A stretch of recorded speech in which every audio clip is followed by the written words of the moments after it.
Classroom Live, sponsored by Chandragupta Academy, top floor, Rama Govind Palace, Rewa.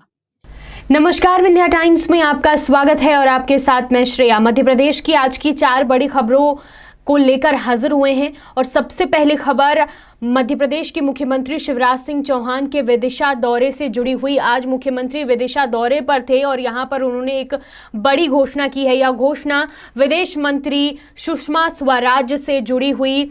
वह खुद मुख्यमंत्री का संसदीय क्षेत्र रहा है विदिशा, और यहां पर उस दौरे पर रहने के दौरान उन्होंने एक बड़ी घोषणा की है। बता दें कि सुषमा स्वराज जब यहाँ सांसद थी तब उन्होंने विदिशा को ऑडिटोरियम की सौगात दी और जिसका काम भी तेजी से चल रहा है। आज मुख्यमंत्री विदिशा पहुंचे और यहां पर उन्होंने यह घोषणा करते हुए कहा कि दिवंगत विदेश मंत्री सुषमा स्वराज की मूर्ति इसी ऑडिटोरियम में स्थापित करवाई जाएगी, यानी इस ऑडिटोरियम में विदेश मंत्री सुषमा स्वराज की मूर्ति बनाई जाएगी। उन्होंने कहा कि बीजेपी की दिग्गज नेत्री सुषमा स्वराज को अपनी वह बहन मानते हैं।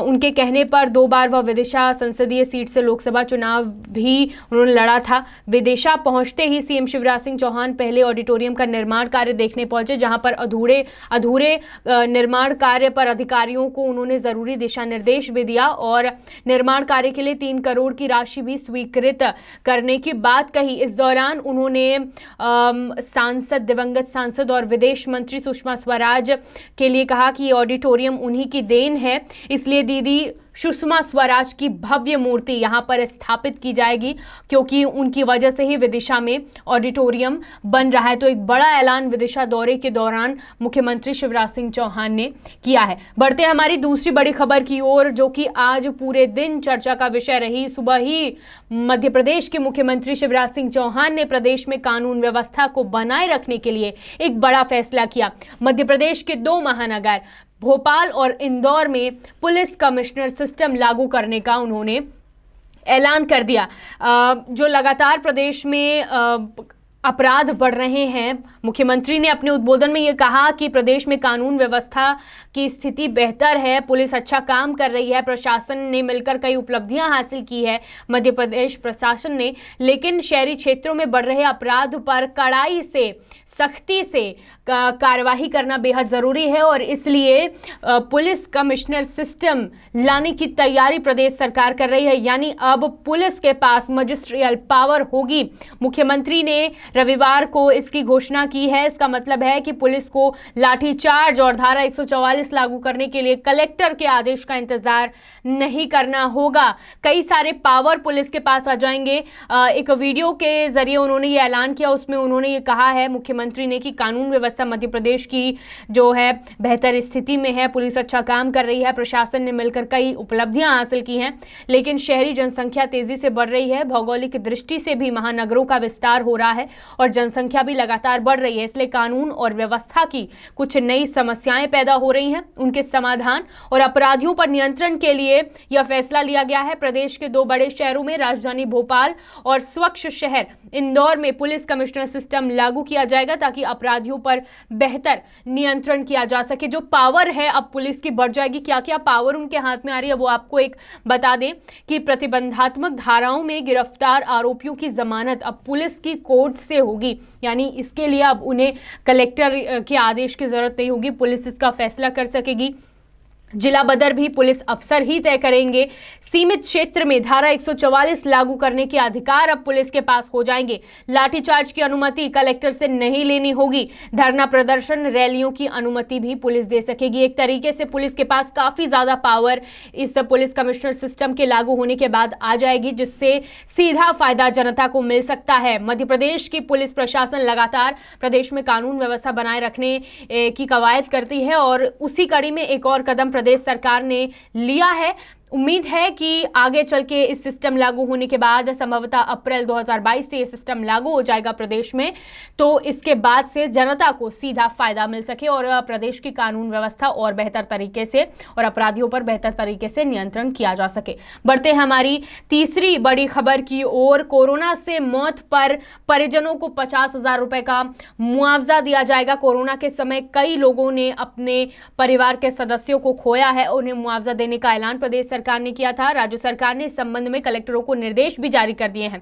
इस निर्देश में कहा गया है कि मुआवजा पाने के लिए डेथ सर्टिफिकेट में कोविड से मौत होना जरूरी नहीं है। कोविड से मौत जरूरी नहीं है। दस्तावेज प्रमाणित करने के लिए अधिकार कलेक्टर की अध्यक्षता वाली कमेटी को दे दिए गए हैं और यह कमेटी 30 दिन के अंदर फैसला लेगी। ये जो नियम है ये 31 दिसंबर तक नए नियम लागू रहेंगे।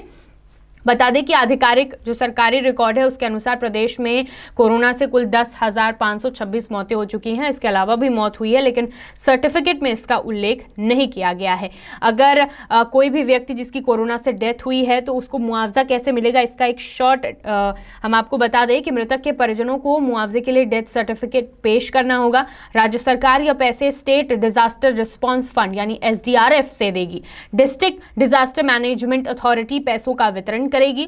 दावेदार संबंधित अथॉरिटी के सामने जरूरी दस्तावेज, जो भी जरूरी दस्तावेज हैं और डेथ सर्टिफिकेट है, वो पेश करेंगे और दस्तावेज पेश होने के बाद उसका वेरिफिकेशन होगा। 30 दिन में अनुग्रह राशि दी जाएगी और यह राशि आधार से लिंक होगी। डायरेक्टर बेनिफिट ट्रांसफर प्रोसेस से मृतक के परिजनों को यह राशि मिल सकेगी। तो एक जो नया नियम लागू है, जो थोड़ा बदलाव हुआ है कि कोविड से मौत होना जरूरी नहीं होगा और जो मुआवजे की राशि है 50,000 वो अब मृतक के परिजनों को मिल जाएगी। बढ़ते हमारी आखिरी खबर की ओर। पंचायत चुनाव, पिछले 2.5 सालों से ये पंचायत चुनाव टलते आ रहे हैं और अब जो इनकी सुगबुगाहट है वो हर दिन तेजी से बढ़ती जा रही है, क्योंकि कभी भी तारीख का ऐलान हो सकता है। खबर है कि मध्य प्रदेश में पंचायत के 3 स्तरीय चुनावों को लेकर इंतजार की घड़ियां जल्दी खत्म हो सकती हैं। इस संबंध में महत्वपूर्ण बैठक होने जा रही है और इस पर निर्णय लिया जा सकता है कि किस तारीख को पंचायत चुनाव होंगे। संभवतः सोमवार को इस बात का भी निर्णय हो सकता है कि पंचायती राज के चुनाव कब कराए जाएंगे और आचार संहिता कब से लागू होगी। एक लंबा समय बीत चुका है, पंचायत चुनाव का इंतजार हो रहा था। उपचुनाव के बाद पंचायत चुनाव कराने की बात कही जा रही थी, उपचुनाव हो चुके हैं और अब पंचायत चुनाव की सुगबुगाहट तेजी से बढ़ती जा रही है। राज्य निर्वाचन आयोग इन चुनावों को इसी साल के अंत तक कराना चाहता है, जिसकी तैयारियां बहुत पहले से निर्वाचन आयोग ने शुरू कर दी थी और केवल जिला पंचायत अध्यक्षों के आरक्षण का काम बचा है और सोमवार को एक महत्वपूर्ण फैसला लिया जा सकता है। एक बैठक होगी, निर्वाचन आयोग द्वारा ली जाएगी और इसमें फैसला संभवतः लिया जा सकता है कि पंचायत चुनाव की तारीख का ऐलान हो जाएगा, क्योंकि निर्वाचन आयोग पिछले कई दिनों से पंचायत चुनाव कराने की तैयारी कर रहा है और उनकी इच्छा है कि इस साल के अंत तक पंचायत चुनाव भी करा लिए जाए। तो आज की 4 बड़ी खबरें। तमाम खबरों के लिए देखते रहिए विंध्या टाइम्स। बहुत बहुत धन्यवाद। News room live sponsored by Chandragupta academy, top floor,